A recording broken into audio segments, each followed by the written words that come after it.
Close. Close but no cigar for Team Cryptic. Congratulations to them. They put up a very valiant effort, but it will be Onslaught heading to DreamHack Atlanta. Vampire Lords and the HappyBattleCats will be up next to goof off.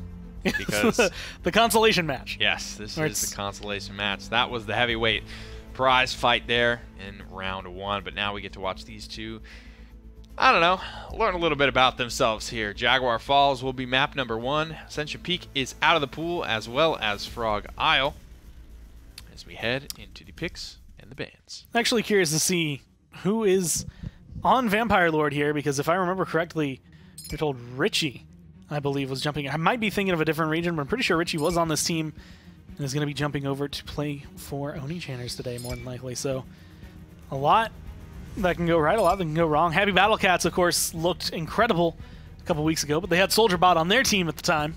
Now that he's switched over, I'm curious to see if they can hold up a candle to their former selves. Very different bands here. It'll be Leon and Androxus. And Drogos finally makes it through. First time I've seen him today. Fernando and Victor for the HappyBattleCats. Frog Isle. Longer range map. Hit scan is important to balance out that Drogos, though, all the same. No snipers so far. Try to take him out of the air. Vivian picked up early on. Vivian is one of those things that I feel, and I actually give credit to the console scene because I feel like they brought Vivian into where we start seeing it, like the PGS and the PPL. Like, I feel like because they have been so adamant about playing it, and it's been so successful in the past against certain drafts, that it is something worth looking at. I don't know if there will ever be a PC player that admits they got something from they will go to the first time it was played on PC and be like, it was that. But then it was that guy. You ask that guy and he'll be like, oh yeah, the team's been practicing it for a while. I give them credit. And a lot of bonus damage for the Vampire Lords here. Genos as well as Khan combined with, I don't know, maybe they go for a Fusillade here if they're feeling spicy, but Combustible Drogos just so strong here. Guys, go ahead and cast your votes now. Let us know who you think is going to take this one. I've got my chips on Vampire Lord. I like this comp. I think it's a good composition, honestly. Khan is probably the only frontline who can be alone, but with a Genos behind him and still have enough sustain to keep himself alive longer, maybe other than a Nara, to keep things going for him.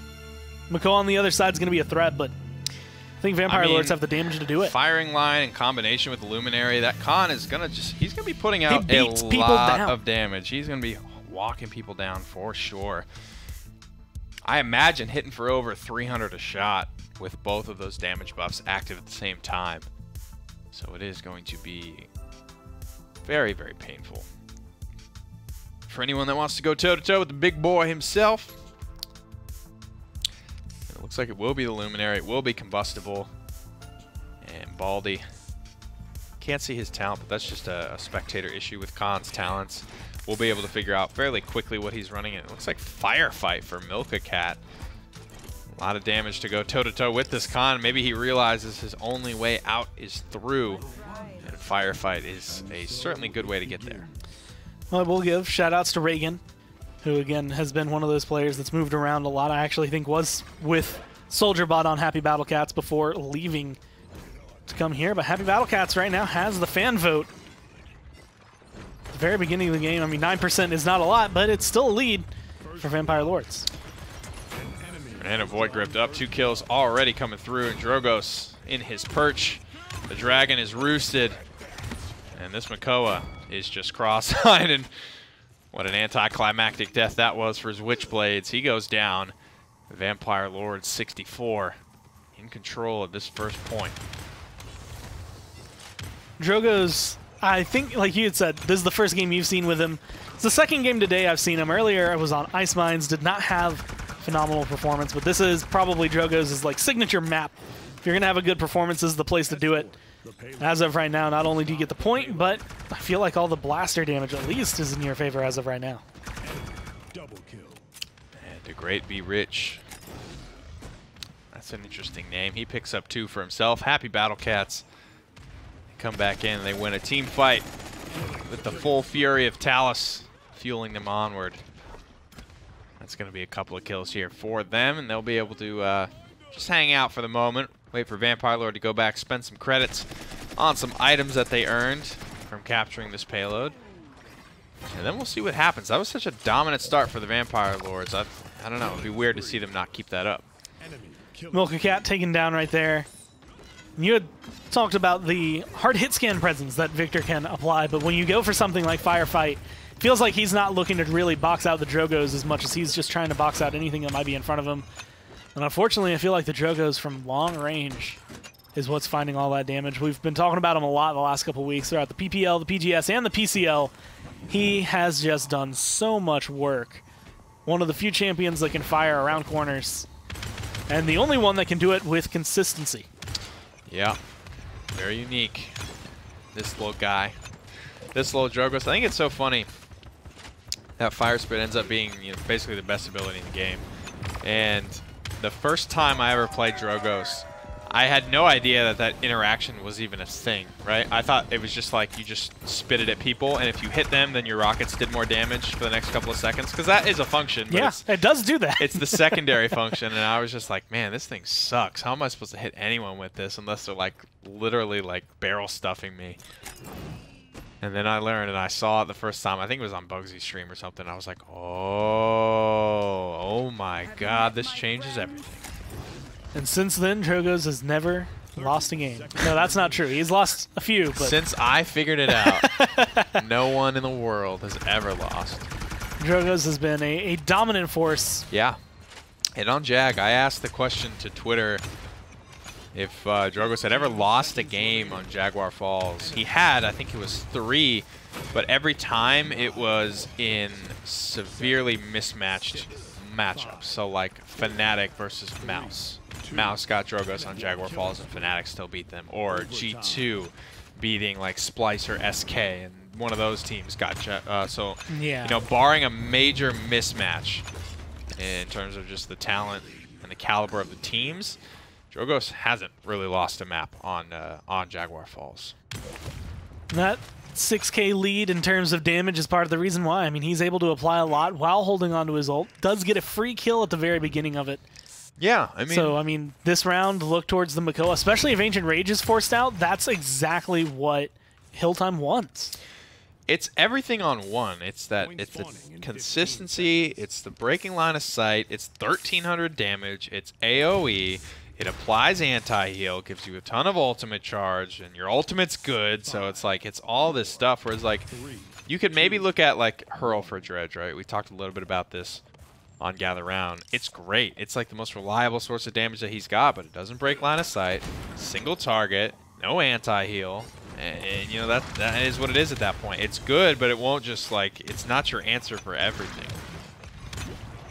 Hilltime is in a great position right now. Damage galore here for Vampire Lords as they just take down systematically HappyBattleCats. Nowhere that they can truly feel safe as they just get eliminated one by one. Milka-Cat, I think, going to be the last to fall, but, well, will he? Come on. Is the big question around the corner. There's the kills. Hilltime catches him on the retreat.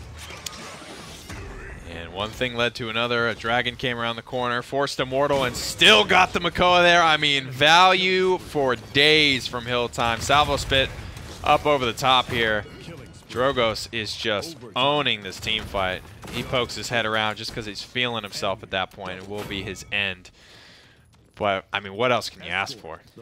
You did what you needed to, which was kill pretty much most of them, get rid of the Immortal, and take down the Makoa. Before Ancient Rage could be popped, there was literally no win scenario there for HappyBattleCats after that kind of performance from Hilltime. And Reagan has been able to have a very clean game because of it. It's one of those things, whenever you have that much pressure being applied elsewhere, it makes your job as a DPS, especially someone playing like Vivian or Victor in this scenario, so much easier. And here comes the Victor Goggles, but my goodness, did that not work out for him. He cancels it out, didn't get anything done, just absolutely obliterated and embarrassed. Ooh. Honestly, put the goggles away forever, in my opinion.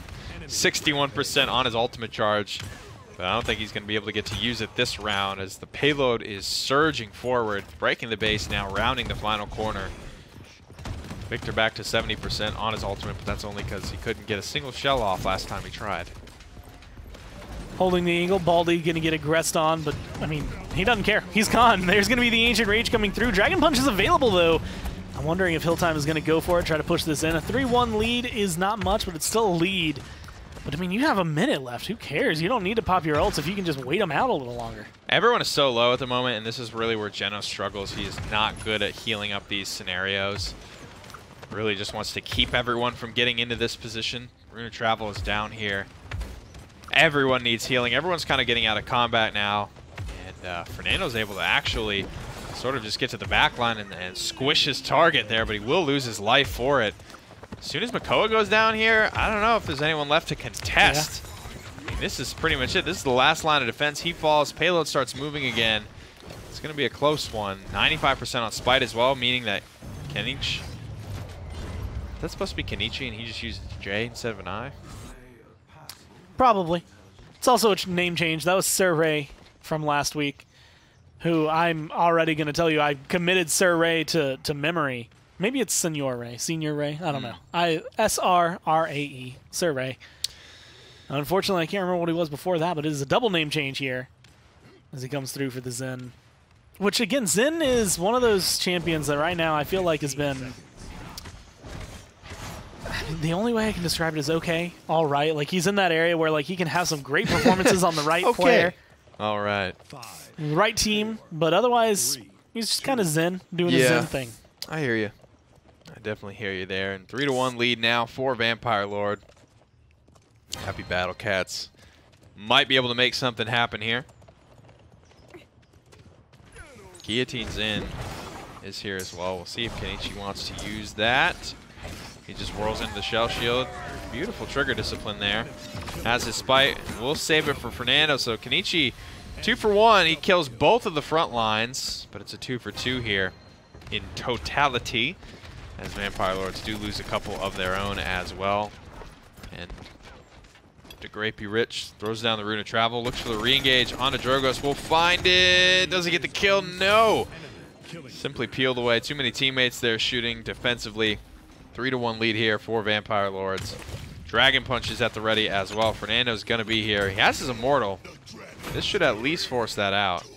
And he will. I think Hilltime was ready for it as well. You could tell he didn't really want to hit that Fernando. He just wanted to force that ultimate. And being able to get that this point in the round pretty much gives you a solid path. And you have a line of sight towards your victory, at least for game 1, which is no way for them to come back. I mean, no Ancient Rage, no resets on the health bars there for the front lines. Talos. He's there, but not in time. Vampire Lords will take the first victory, as now we move on through this set. It's best of 3, though, so one more game will decide it all. Vampire Lords can grab it, then they will move on as your victors. But again, this is just kind of the consolation match, nothing really being decided here. Our region representative, Onslaught, has already declared themselves the victor here, and so this one's just for fun. So we now have 3 out of the 4 teams when it comes down to it. Vexed, Flashpoint, and Onslaught. So I think if you go back to the last land, 3 out of the 4 teams that have been there before. Yeah, that's kind of what you expect, though. I mean, you know, these players, they move around a lot, but I think they're moving around because, I don't know. I think that it's been a weird effect on, I think, a lot of these regions when you have teams that have 4 ways to make it. Most of these guys own both the consoles, so like if there's a really strong team on Xbox, they all just like sign up for PS4 and try and play there. In the case of Swiper, you know, visa issues and stuff, he's hopped not only consoles but regions at this point. And you know, when you have so many avenues to make it to the same tournament and play against the same guys, you know, it feels like there comes a point where the competition doesn't necessarily get better if everyone just flip-flops all the time, constantly just trying to find the path of least resistance, as opposed to just getting better and beating that team that beats you. And there's also been the one thing, and this goes in for like the PPL, PGS, things that we have seen, where it's just sometimes, I mean, you look at the team that's number 2, right? So let's go Onslaught, they make it to land. Great. Cryptic, what are they more than likely going to do? I've seen so many teams in that number 2 spot split up right after they don't make it to a LAN, and then that causes a lot of trouble. If you stick together, then you are able to then progress then you turn into a little Navi. Further. Yeah, I mean, that's exactly all you need. It doesn't matter if you don't make the 1 LAN. Yeah. Keep your eyes focused on the next tournament. Andrew, Genos, and Nara here versus Talos and Khan so far for Vampire Lords. They grab the Grover, and they might be looking to bunker up a little bit here. Grab the Willow as well to shut down this healing coming through on the Nara, but it's Genos and Nara. It's not exactly all in on healing composition. And Koga for the first time today, so he goes from perma-pick ban to almost never picked or banned in one foul swoop.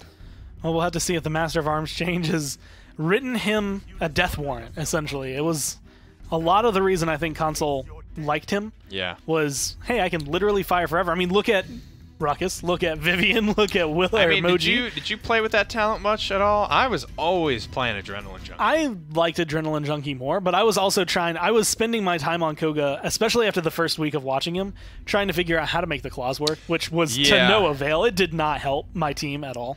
I just feel like, I don't know, a lot of those like claw talents are very, and just the way that the claw stance works feels a little like counterintuitive. Yeah. It's like you just dump your energy. I don't think Skewer should eat all of your energy no matter what. And it's like basically that what is it, Blood Reaper? It's like increases your Skewer damage by 400 based on energy you consume up to 1 bar, but it's like Skewer can just eat through your entire energy bar no matter what.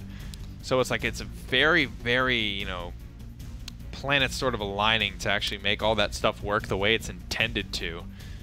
I don't know. And then the light, like your life drain instead of energy drain, it's like you have 1900 HP as it is. Your claws are like, the claws I'm pretty sure are lower DPS than the SMGs. So it's like you're taking all of this risk for less DPS. Granted, they're easier to hit, but I think the play now is probably lean much more towards the Adrenaline Junkie, but you can then use the claws, and I think it fits a lot better of a synergy between the SMGs and the claws, giving you the burst you need while still maintaining primarily your SMGs.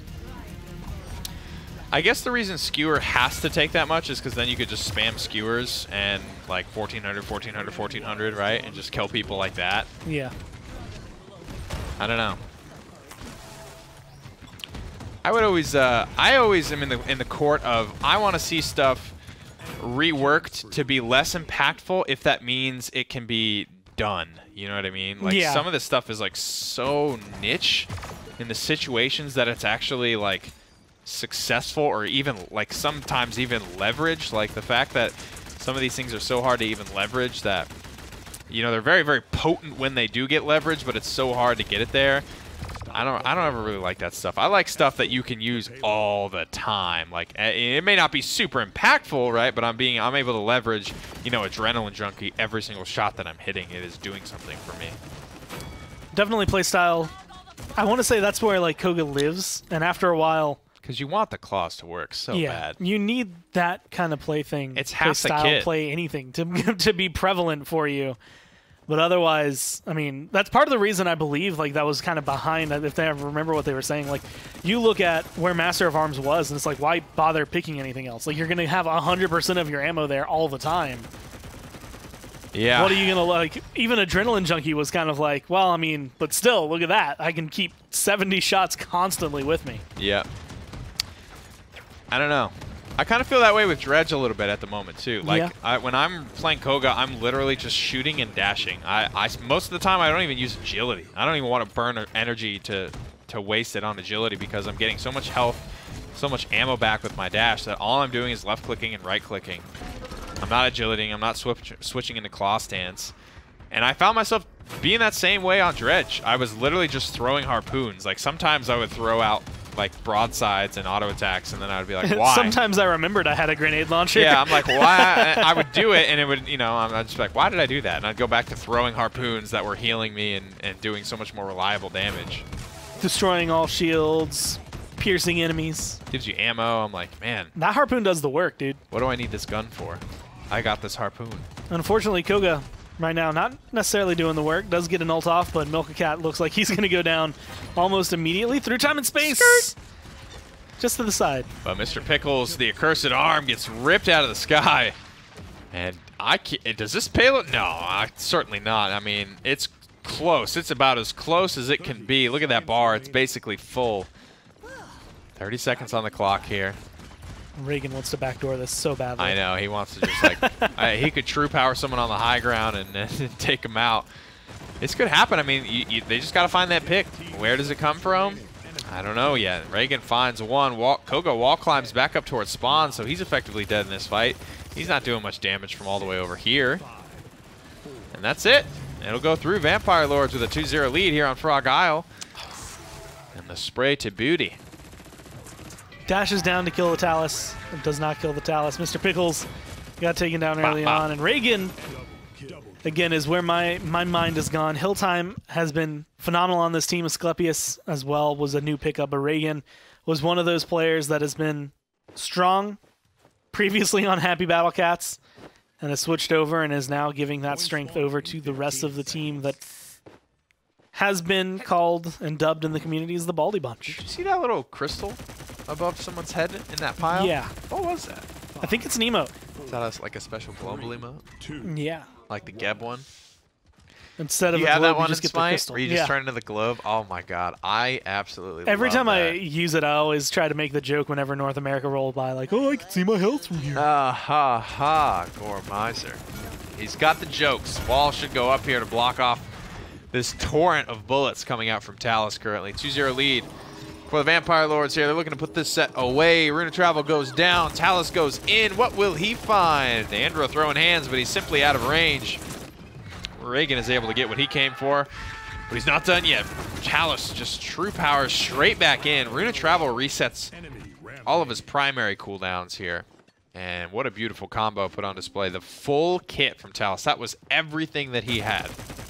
That's like the showcase you want to go with when it's like, okay, here's all the abilities, here's how they work together, and you just play that clip. Like, just play what we watched from Talus there. Really nice. Because not only was it clean, but it got every single aspect about it in there. You can also see a little bit working, I guess, against HappyBattleCats, the low mobility from Vivian. Once Talus is on you, he sticks like glue. And you can just not get away. Vampire Lords now up 3-0. And looking incredibly dominant compared to what they've looked like in previous weeks. Small little changes here to Talus, but apparently very impactful. We've seen him highly prioritized in all of these games. Seedling does a little bit of damage here. That's another ability that could use some help. But Willow in general doesn't really need help at the moment, so. What can you do? She's a fairy. She's got wings, she's got a wand. I still think Seedlings is probably one of my favorite abilities, though. Cluster bombs are really fun when used properly. It's just trying to consistently use it properly is the hard part when it comes down to it. This is a map that's good for it. Closed off space locks everyone in one area. Unfortunately, it can work against you, too, if you're Xin. And Andro is sitting right outside his base now. Again, the punch is coming out maybe a little too early. Find the gun first. This is not a fist fight. Up into the air, Popsy Cursed Arm, finding minimal damage here onto this Grover, but it's enough when combined with an Aura to put it away. Let's look at this loadout here. Is he running the, what is it, Vengeful or Abyssal Touch? He's getting his full dash resets here. That's a fun card. That's one that I've currently enjoyed playing a lot. If you're an Andro player, it is like the #1 in your loadout. I love Defiant Fist, because it gives you so much mobility. I like the Defiant Fist with it, though. I've been enjoying that playstyle a lot. I'm going to campaign really hard for a UI indicator for that for that talent, though. I feel like it would make it so much better and easier to use. Just to know what it would do as I dive in here. The Vampire Lords looking to dive in and complete the sweep here. 2 games in a row. They manage to get the W here on Bright March here, 4-0. Beautiful stuff from them. They are your victors, and that's going to do it for this region. We do have another big matchup coming for you guys today, though, so don't go anywhere. I'm excited for that one. And the only challenge, as you said, Richie subbing in for them today. Do you think that's going to cut it? I'm wondering because, again, they just have to play well. Like, they have to come in. It falls, I want to say, on the other 4 members. It's always difficult when you have either a sub, whether he's permanent, if he's the one who would go with it to HRX with them or not, is, I think, going to be the big issue for them and whether or not that can actually work out. Well, let's head to the standings here and take a look at the way that this is all unfolding. You see Onslaught, your representatives, 5-1. Congratulations to them. Oni-chaners and Elevate. Oni-chaners need to get this win, lest Elevate tie it up and force a tiebreaker, I guess? I think if it's a 2-1 for Elevate, then there's a tiebreaker. But if they can 2-0, then they can confirm themselves a spot for HRX. Oni-chaners just have to win. That's all they need. And then we get to go to watch Ball and Barry play after that, which is always a blessed way to end out the day. No tiebreaker. I'm hearing it's map differential. Yeah. I don't know what that map differential is. Same thing it would be. But that is going to do it for this region. We're going on a quick little break here. But when we do come back, we will be bringing you one of the other very important matchups that will decide a representatives at HRX. So guys, don't go anywhere. Grab your snacks, your drinks, hunker down, because we've got one more region coming at you.